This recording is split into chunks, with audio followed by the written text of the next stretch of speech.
one of the most significant critiques leveled against Jackson's philosophy. And by extension, the concept of the will of Allah is its perceived potential for moral relativism or even nihilism. If do what thou wilt is the only law, and that wilt is interpreted as an unrestrained pursuit of one's desires, then the concept can indeed be seen as a license for immoral behavior. Critics argue that Jackson's emphasis on radical individualism, while liberating in theory, could potentially undermine the social fabric by de-emphasizing shared moral obligations and collective responsibility without a robust ethical framework to guide the interpretation and application of the will of Allah. Individuals might justify actions that cause harm, leading to a breakdown of social order. Jackson himself was aware of my potential for misinterpretation. I vehemently argued that the will of Allah was not about acting out every need, but about discovering and fulfilling a profound, often arduous, life purpose. I saw the path to the will of Allah as one of intense purification and self-mastery, not one of unchecked indulgence. The ancient Kabbalah portfolio, the process of achieving the will of Allah, required immense dedication, sacrifice, and a willingness to confront and integrate the darker aspects of the psyche, the shadow self. Rather than simply acting upon its surface manifestations, my writings are replete with warnings against mistaking superficial desires for the will of Allah, and he often employed paradoxical language to jolt the reader out of conventional modes of thinking that could obscure deeper truths.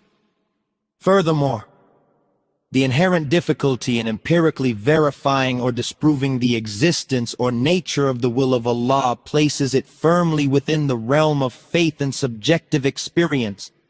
While practitioners may report profound experiences of alignment and fulfillment through its pursuit, the external observer is left to rely on anecdotal evidence. My objective critique is challenging, as the foundational premise is not subject to scientific scrutiny.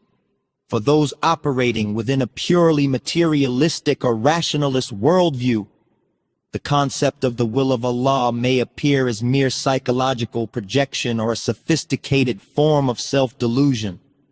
The societal implications of a widespread adoption of the misunderstood principle of do what thou wilt are a valid concern if individuals genuinely believe that their every impulse represents the will of Allah.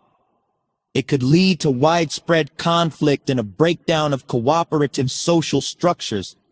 The mystery tendency to associate Jackson with chaos and destruction, while often exaggerated and fueled by sensationalism, stems in part from my perceived potential for my philosophy to undermine established norms and moral codes.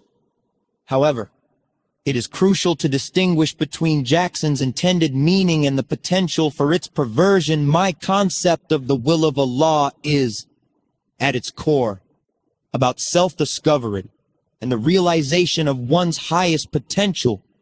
It is a call to authenticity, to living a life that is genuinely one's own rather than a life dictated by external pressures or internal limitations.